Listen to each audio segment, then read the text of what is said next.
Hopefully you liked our new little intro there. I don't know, just playing around. But thought I'd show you something cool. This is the Phoenix. I believe it's the Phoenix Elite by Renogy. I don't know. We'll go with it. But just got it in. Hopefully we can take a look at it together. Do a little unbox. I took it out shortly just to kind of check it out. But thought that I would box it up to show you how it would come from the factory or manufacturer. Here's the actual thing. Well, inner box, I guess. It is pretty awesome. It's got a huge capacity to it, and it's got many different things that you can do, including a little flashlight. So, it's all the specs there. It's basically a huge battery packed into a suitcase of all things. But when you think about it, it's pretty awesome. So in the back there, you can see the description and more specifications. It's got big old 20k amp hour battery, 180 watt max. I don't know. It's a big, huge battery shoved in a case. Cool thing is that it's got multiple inputs to charge it, and it's got multiple outputs to charge whatever you need charged or ran. If you notice there, one of the outputs was a regular AC cord. So you can plug in an extension cord or, heck, a coffee maker if you want to. Just about basically anything. And you don't have to worry about it overloading because it has some overload circuitry. In the box comes with all the cool little accessories that you would probably find in any other bag battery. A little AC charger there.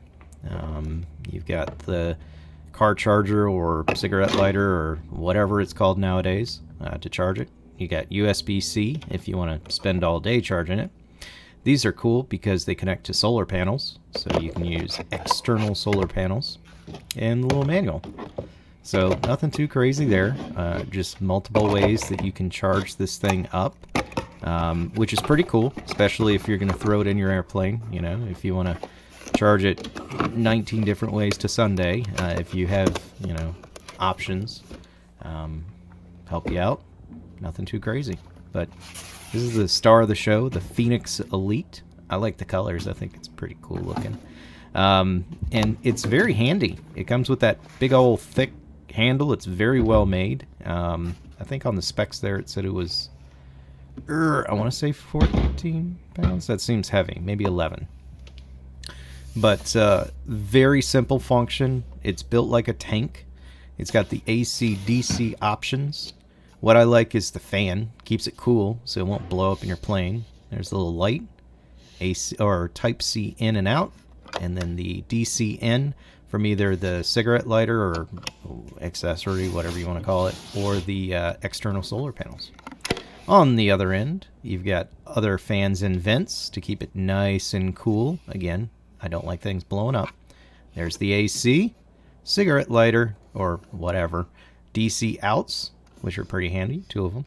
You got regular USBs and then fast charge USB, which is pretty awesome.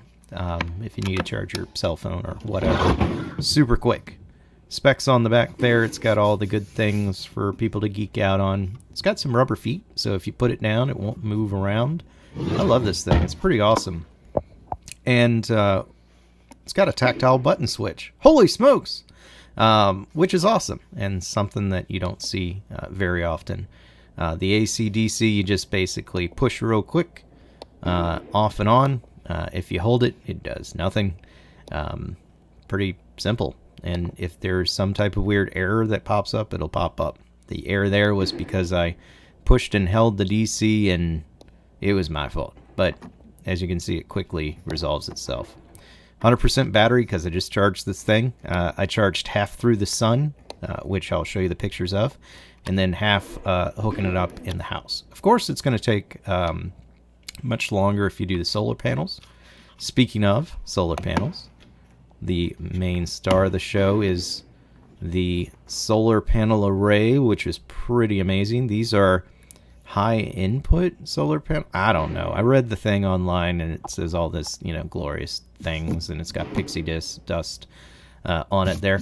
But yeah, it does actually seem to charge rather quickly. I've had other solar panels and other solar batteries and all this other hoopla, and this has probably done the best out of all of them. It really is good, and it's nice because it's set up. I don't have any sun here, so you won't see much of a charge, if at all. Whenever it's open, though, I did learn that regardless of the amount of sun, it will collect the light and it will charge the battery, which is pretty cool.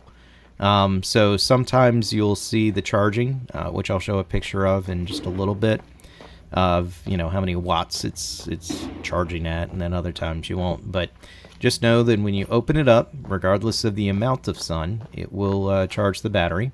When it has a whole ton of sun, it will turn the fans on. Keep it cool. So this is my little setup here to show you kind of another use that I use this thing for. My Piper does not like the winter. She gets grumpy and doesn't like to start. She likes the engine 50 degrees or above. And it's kind of nice because if I take a trip and go out for lunch and it's really cold and the engine cools down and whatever, I can plug this in, as you can see here. Boop. And then I can turn it on and I can let it charge. Now, granted, it's going to take, or not charge, but heat up. It's going to take a while, but it takes the whole 244. I mean, my engine's pretty cold right now. It will take, like I said, some time, but it takes some time if I plug it into a normal outlet. So, it is what it is. It's an engine heater. But you can see here that it's on. It's warming. You can feel it. No, I'm just playing around. You can't feel it. That engine warmer takes forever. But it's nice because you don't get stuck and you don't have to kill your starter and your engine doesn't have to die because you're trying to get out of somewhere that's cold. So it's pretty nice just to throw it in the back and have it as a spare. Or, yeah. So I would get a short extension cord. I'd get a beefy extension cord. That'll help you out. And then get one of these things. Not sponsored. They didn't give it to me. I just have ran through so many battery chargers that you wouldn't even imagine. When it's just chilling, I sometimes plug it up to my little GPS there, the Garmin 50 that I have in the back. The Garmin can last for 8 hours, but it's nice to kind of have a battery backup to the backup. It's nasty outside, so I'll show you again some pictures of how it looks like. But yeah, I really enjoy this thing. It's nice. It's done me well. It's sturdy as can be. You can throw it around, and it fits really nicely in the back compartment of the plane. So that's another battery I have that doesn't quite heat the engine. It shuts down. This one does. That's my starter. So if the plane is stalled or has a dead battery, I can jump start it, which is not the greatest, but if you're out in the middle of nowhere. But yeah, I'm going to chuck that little red battery out of there, keep this in there, and feel safe about having battery backup just about forever, having the ability to charge, and keep it moving. So this is what it looks like outside, charging in a more sunny day there. And it's pretty easy. I just put it on the thing because I want to keep it nice because I'm fancy. But you can see it's charging. It's going. It's moving quite along here. I'm trying to show you a picture, or I will show you a still picture of what this thing looks like. And it charges like pretty quickly in the sun, believe it or not. When I say quickly, I mean it's going to take some hours. But 22 watts, and that isn't directly in the sun. The highest I got, I think, was 35. But it gets it moving, and especially if you carry some of those flexible solar panels with you, it will charge even faster because it can dual charge between the solar panels that are on it and the solar panels that you attach to it. So if you want, to get this thing quickly charged for some weird reason, go for it. Well, I wouldn't say weird reason if you're stuck in the field or something like that. But a little bit. Yeah, as you can see, I'm moving it around 22, 23 watts. Like I said, when the sun was pretty over and there was no clouds, I was averaging about 30, 35. So I don't know what the box says, but that's what I was getting. So realistically, you can calculate the wattage to the amp hours and get that calculation. But my guess is it's probably going to be somewhere around a few hours to get, you know, a 50% charge. But if you're out in the middle of nowhere, 50% on a big old battery, that's worth it. But till next time, just thought I'd show you.